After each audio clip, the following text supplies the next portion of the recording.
مؤمن فاحشة فكأنما أحيا موؤودة. آمنا بالله. صلوا على محمد وآل محمد. اللهم صل على محمد. My dear loved ones, Assalamu alaikum wa rahmatullahi wa barakatuh. University of Colorado researchers found that 92% of people are faced with something known as perfectionism. They're affected by something called perfectionism.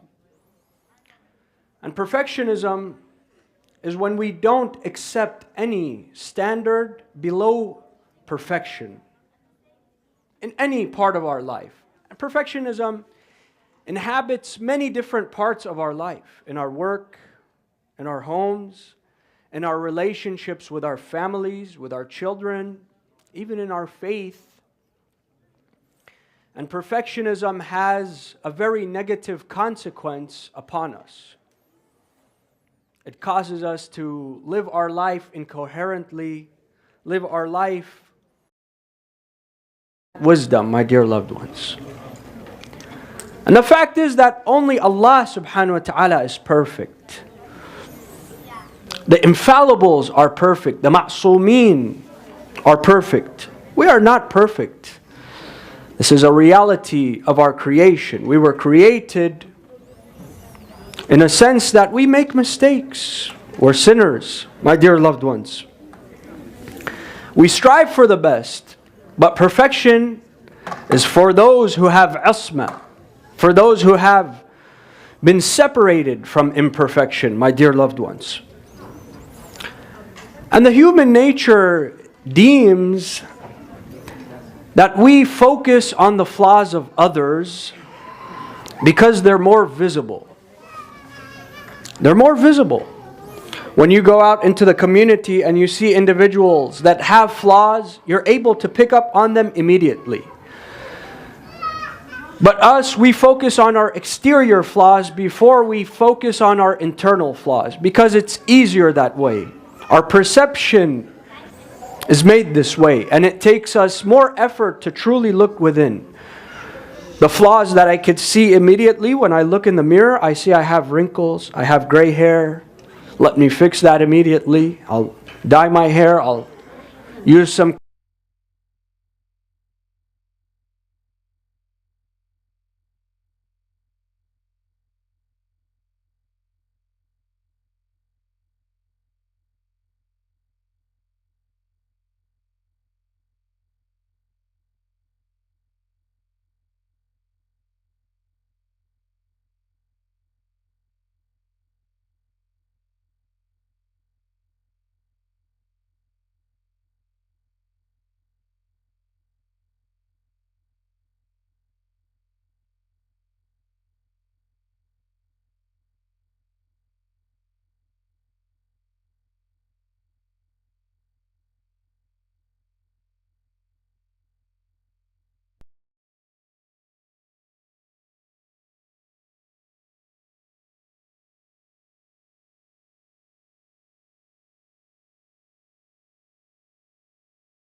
trouble with something, has an addiction,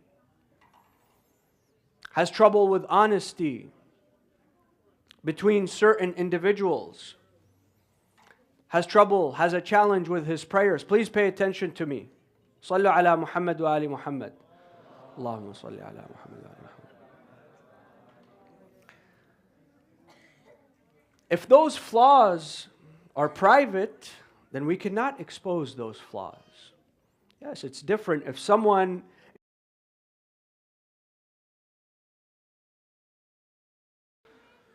that's a different story. If me on the mimbar, wal-'ayadu billah, in front of everyone, on the microphone, in front of the camera, I commit a sin, and you simply just tell others this happened. It's different than you knowing privately between you and someone else, this person has trouble with a part of their faith. And no one else knows, just me and that person.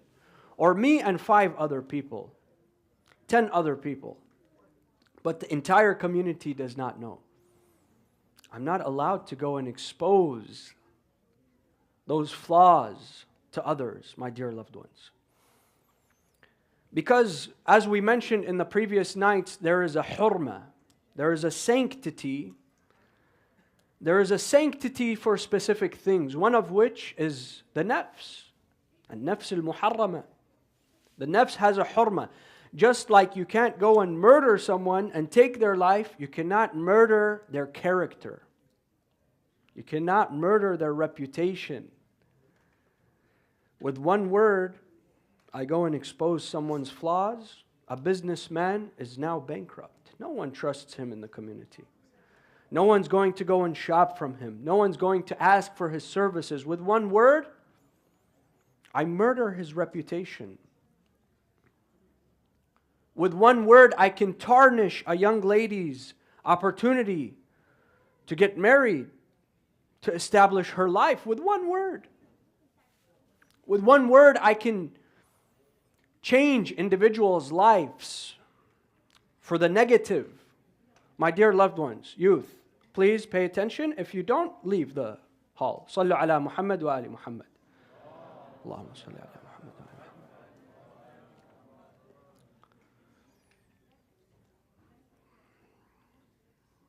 This conversation concerns us and is very important. I say this because I want you to listen, because I care about you.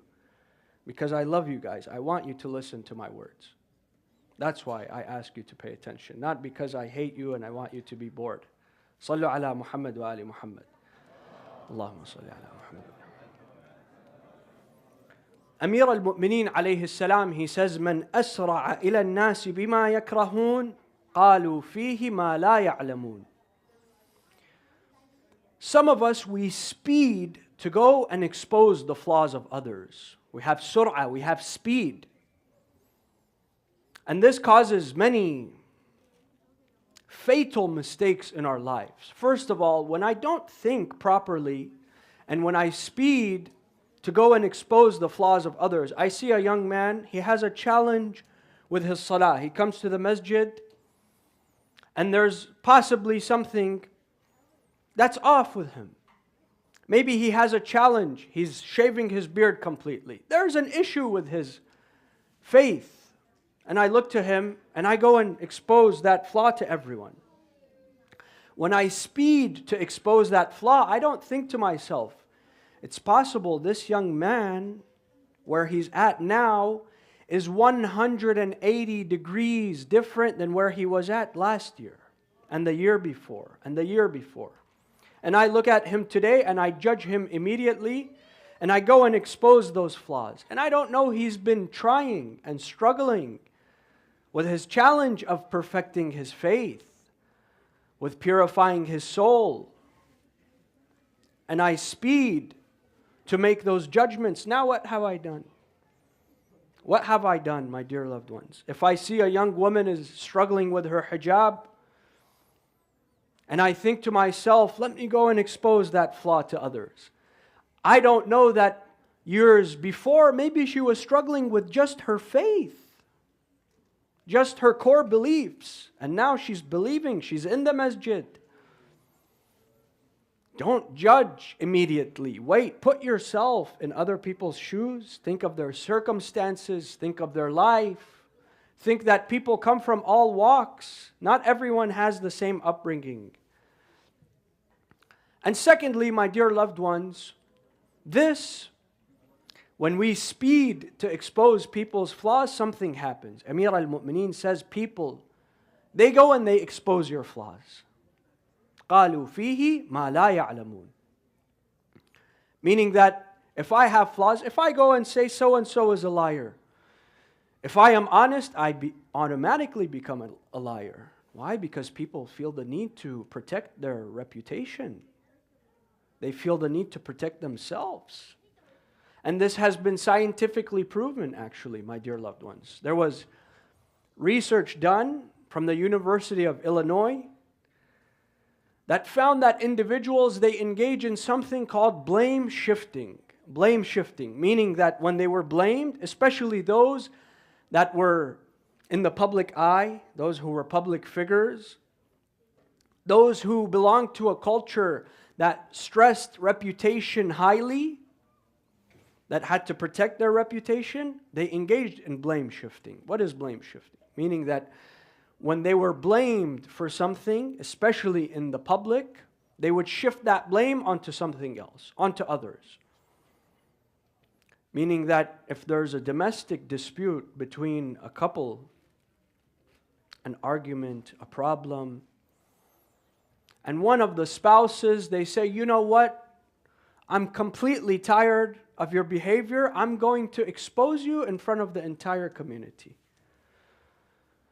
And not to get help, not to request some counseling, not to try and fix the issue, only to inflict pain on the other side. So one spouse goes and says, you know what? For example, the wife says, my husband, he's a liar. My husband is not a good person. And when people come to him and tell him, Aini, what's your wife saying? He's going to say, me? The only reason I'm this way is because I'm with her.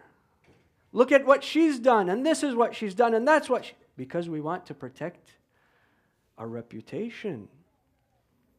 Even if something does not exist in someone, we'll create that thing. Because we have a need to protect ourselves, my dear loved ones. It would backfire when you expose other people's flaws. They'll expose your flaws and add spices to what they're talking about, my dear loved ones. And not only this, the problem is that Allah subhanahu wa ta'ala, you see, the problem with us is that we forget, but we do not forgive. Allah subhanahu wa ta'ala, the good thing about Allah is that He forgives, but He does not forget. What do I mean by that? I mean that when we see someone's flaws in the community, I don't forgive them. I'm not forgiving. I go and expose those flaws immediately. And then I forget. I forget that I ruined this person's life. A week later, I'm in vacation, I'm with my family, and this person's life is in shambles. I forget. I don't forgive. We need to be forgiving of others, my dear loved ones. Allah subhanahu wa ta'ala, He forgives us. He does not forget, but He forgives us for our flaws, for our shortcomings. None of us are ma'soomeen, my dear loved ones. Sallu ala Muhammad wa ali Muhammad. Allahumma salli ala. The Prophet, he says something that is very profound, and it gives us a message, a learning, a teaching that we can learn from. The Prophet says, كَانَ بِالْمَدِينَةِ أَقْوَامٌ لَهُمْ عُيُوبٌ فَسَكَتُوا عَنْ عُيُوبِ النَّاسِ فَأَسْكَتَ اللَّهُ عَنْ عُيُوبِهِمُ النَّاسِ. There were people in Medina that had flaws. But what did they do? What made them unique? They were silent about the flaws of others. So Allah subhanahu wa ta'ala silenced others when it came to their flaws, and their flaws being exposed. Their uyub. We all have uyub, my dear loved ones. None of us are perfect. And on the other hand, my dear loved ones, فَمَاتُوا وَلَا عُيُوبُ لَهُمْ عِنْدَ النَّاسِ. Those individuals, they died and people did not know their flaws. On the other hand, وَكَانَ بِالْمَدِينَةِ أَقْوَامٌ لَا عُيُوبَ لَهُمْ فتكلموا عن عيوب الناس فأظهر الله لهم عيوبا لم يزالوا يعرفون بها إلى أن ماتوا. There were individuals that had flaws in Medina, but they were silent about other people's flaws. Allah subhanahu wa ta'ala allowed others to be silent about their flaws, and they died without people knowing their flaws. On the other hand, there were people without uyub, meaning they were not ma'sumin. They had sins, but they didn't have public uyub. They had no uyub that, for example, maybe certain individuals would know, a few individuals would know.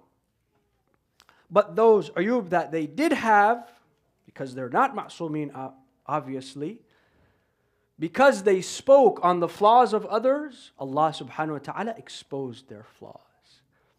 Exposed those flaws in a way that everyone spoke about them until they died.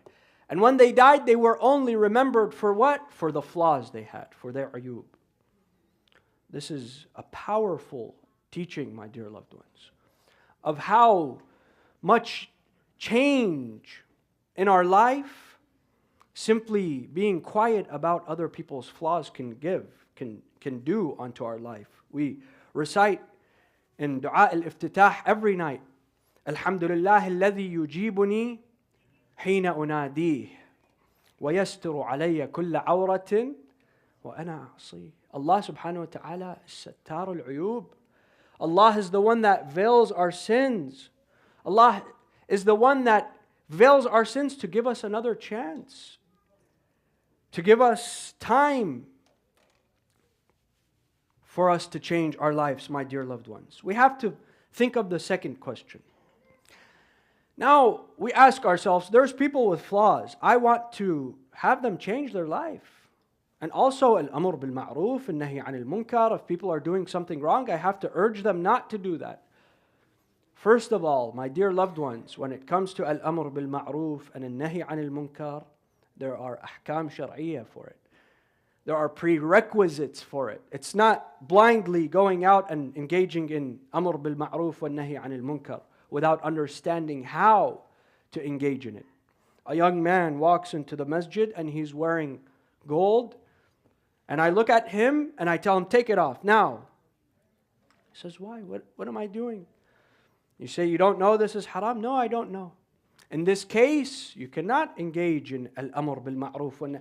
If someone does not know, you must teach them first. So al-amr bil-ma'ruf wa nahi anil munkar is not a pass for us to go and invade people's lives, invade their privacy, and try to be controlling onto their lives, my dear loved ones. And the general view on advice, most people would tell you that advice needs to be warranted, right? If I walk to someone random on the street and I tell him, please change the color of your shirt, go and wear a different shirt, they're going to say, I don't even know you. Who are you? Keep your advice to yourself, please. So we have to identify who we want to give advice to and identify the form of communication. People communicate differently. My daughter communicates differently than my son. My son communicates differently than my father. A 16-year-old communicates differently than a 60-year-old. We have to have a way of communicating with people properly when it comes to giving advice. And advice is something that's very beneficial, something that's very helpful. When we give advice, my dear loved ones, we must be realistic, pragmatic, not utopian. Meaning that if my son has trouble performing salah every day, completing all of his prayers, it's not good advice for me to tell him, Habibi, come and memorize the whole Quran. That's not logical.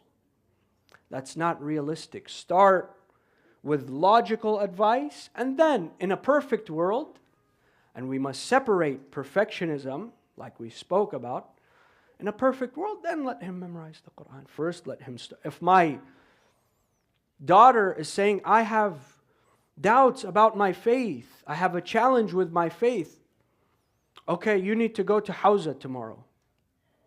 This is not a solution that is realistic, my dear loved ones. We must be logical with our advice. We must treat problems with sound advice that people would take from us, not advice that makes individuals run away from us and escape from us. Not only that, my dear loved ones, sometimes the best advice is simply listening to others. You open your ear, you open your heart for others, and you listen. You might not have the best answer, because always having an answer always also has pros and cons. If people listen to your advice and it turns out negatively, they say, this is what you got me into. If they don't listen to the advice, then you feel overlooked, you feel ignored. Sometimes it's better to just listen. Don't give advice. Listen. Say, my advice is that I'll pray for you. Inshallah, God will ease this challenge in your life. We must not use advice, an opportunity to give advice, as an opportunity to massage our own ego. Someone comes to me, my friend says, I have trouble waking up for Fajr. What should I do? And you say, Habibi, be like me. Be exactly like me. Every day I wake up 5 a.m., I pray. First thing I do, I go to the gym for 2 hours, and then I do and I'm just talking about myself. I'm talking about my ego. No. Give proper advice that helps others in their situation. Don't use advice as a method of just making yourself look better than others, my dear loved ones. And importantly, when you give advice, don't engage in having people come to you and say, you gave me that advice and I didn't listen to you and it turned out bad. And you say, I told you so. Shamata. Enjoying when something bad happens to someone, saying, ani gilit lek. You didn't listen to me. This is something that is an un-Islamic value. It's not what our faith teaches, my dear loved ones. And finally, there are individuals that even if you give them advice, even if you properly try to guide them, they're in a place in their life that they may not listen to advice. They're in a place, they exist in a place that it's like speaking to a wall. You have to understand how to communicate with challenging individuals. Amir al-Mu'mineen says, he says, كيف ينتفع بالنصيحة من يلتد بالفضيحة. Someone who his lifestyle is all sin and he takes pride in sin, يلتد, he takes pleasure in exposing his sins. How can you reason with someone like that? Choose who you want to reason with. Choose who you want to give advice to, my dear loved ones. And finally, just to quickly answer the last question, my dear loved ones, how is it that we can keep ourselves accountable? How can we keep ourselves accountable to focus on our own flaws? Amir al-Mu'mineen alayhi salam, he says, إِنَّ أَنصَحَ النَّاسِ أَنصَحَهُمْ لِنَفْسِهِ وَأَطْوَعَهُمْ لِرَبِّهِ. The people with the best advice are those who follow their own advice, who give advice to themselves. Those with the best advice are those who obey the orders of Allah subhanahu wa ta'ala. Allah subhanahu wa ta'ala, when He orders the Prophet to instruct his family to pray, وَأْمُرْ أَهْلَكَ بِالصَّلَاةِ وَاصْطَبِرْ عَلَيْهَا. Order your own family to pray. Begin with our home. Begin with ourselves. If my home right now, it needs repairs physically. My home is falling apart. And I have the means to fix it. I have the resources. I have money. I have whatever it takes. I need to fix my home. And I go to my friend's house and I tell him, by the way, you need to fix your fridge. There's a problem with it. And the sink, there's an issue. And I say, Habibi, your house is falling apart. And you can fix your house. You're telling me to come fix mine first? Go and concern yourself with your own home. We have to look in our own homes, in our own selves. Start with our own families, my dear loved ones, when we give advice. And we have to lead by example. I want others to be respectful. I have to engage with others with respect. I want others to love the Ahlul Bayt, to embody their principles. I have to love the Ahlul Bayt proudly, vocally, unashamed. I have to be willing to live that mission, my dear loved ones, if I want others to live that mission. We have to lead by example. And we have to understand that الصبر عليها means that you have to wait. You have to be extremely patient. Extremely patient. You wait days, weeks, months, years. Because people require time for change. They require time. And our faith is not always going up, right? Like, some of your favorite stocks, they might be going up all the time. That's not how our faith works. Our faith goes up and it comes down and it goes up. But we have to pray to Allah subhanahu wa ta'ala. He takes us on a day that our faith was a bit better than the day before. وآخر دعوانا أن الحمد لله رب العالمين والصلاة والسلام على محمد وآله الطاهرين. اللهم صل على محمد.